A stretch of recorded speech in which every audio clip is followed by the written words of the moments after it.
Pagatavosim brokastis. Tā, vajadzēs tosteru maizi pārgriezt uz šādu. Vajadzēs desas ripiņas, vajadzēs sieru un vajadzēs 2 sakultas olas. Tātad uz pannas izkārtojam maizītes šādi, uzliekam desiņu, uzliesim eļļiņu un pēc tam skatīsimies tālāk. Tā, maizīte sāk cepties lēnām. Mēs šeit centriņā lejam olu. Šādi lejam olu.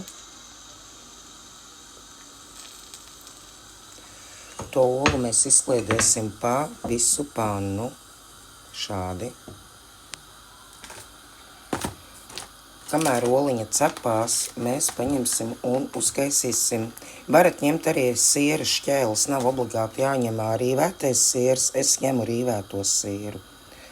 Un uz 2 maizītēm mēs uzberam sieru. Un es sieru pārbēršu arī šeit starpiņā, šeit, šitā te. Un cepam lēni, uz lēnas uguntiņas cepam galvenais un parādīšu nākošo. Ņemam lāpstiņu un maizītes vienu uz otru pārlokam, bet tiešām uz ļoti lēnas uguns cepam, uz ļoti lēnas uguns. Un uzliekam mazliet eļļiņu, jo tā maizīte sasūdz diezgan daudz eļļu, nu burtiski pāris sekundes